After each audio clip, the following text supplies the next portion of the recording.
দেশকে অর্থনৈতিকভাবে আরও নির্ভরযোগ্য অবস্থানে নিতে ট্যাক্স বৃদ্ধির উপর গুরুত্ব দিচ্ছে সরকার। ভঙ্গুর অর্থনীতিকে স্থিতিশীল করতে প্রয়োজনীয় পদক্ষেপ নেওয়া হবে বলে জানিয়েছেন প্রধান উপদেষ্টার প্রেস সচিব শফিকুল আলম।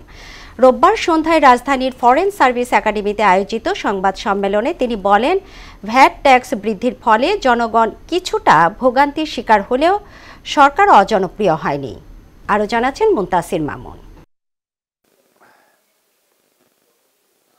গণমাধ্যমকে সমসাময়িক বিষয় জানাতে এ সংবাদ সম্মেলন আয়োজন করে প্রধান উপদেষ্টা প্রেস উইং। প্রধান উপদেষ্টা প্রেস সচিব শফিকুল আলম এতে বলেন, ট্যাক্সের বাড়তি খরচ জনগণের উন্নয়ন কর্মকাণ্ডেই ব্যয় করা হবে। বাংলাদেশের ফিনান্সিয়াল হেলথ যাতে ঠিক থাকে সেটার দিকে সরকার লক্ষ্য রাখছে। আপনি যেই ধরনের একটা ভঙ্গুর অর্থনীতি রেখে গেছে, আপনি দেখেন না কোথায় কোথায় অপচয়টা হয়েছে। এটা তো মানে ইয়ত্তা নাই। আপনি একটা রেল লাইন করেছেন, সেখানে দিনে মাত্র একটা ট্রেন চলে।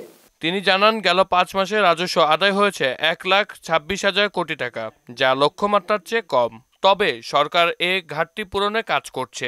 বাংলাদেশের গ্রোথের জন্য, বাংলাদেশের মানুষের ওয়েলবিং এর জন্য বাংলাদেশের ট্যাক্স জিডিপি রেশিওটা একটা জায়গায় আমাদেরকে নিতেই হবে।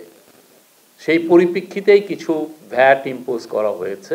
এটা আমরা চাচ্ছি যে বাংলাদেশের ট্যাক্স জিডিপি এমন একটা হেলদি জায়গায় যাক যাতে বাংলাদেশের ইকোনমি গ্রোথ হয়।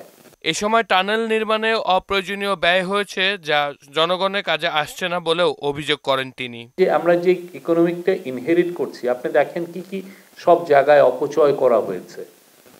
আপনি একটা কর্ণফুলী টানেলের নিচে দিয়ে আপনি একটা টানেল করলেন, করে ওই পারে যে সাইফুজ্জামান চৌধুরী জাবেদ ওই পারে যে তিনি রেস্ট নেবেন, সেই জন্য 450 কোটি টাকা দিয়ে উনি হোটেল করে 7 স্টার হোটেল করেছেন। এটা কার টাকায়? সাইফুজ্জামান চৌধুরীর তো আত্মীয় স্বজনের টাকায় না, এটা বাংলাদেশের মানুষের ট্যাক্সের টাকা। মুনতাসির মামুন, মোহনা সংবাদ, ঢাকা।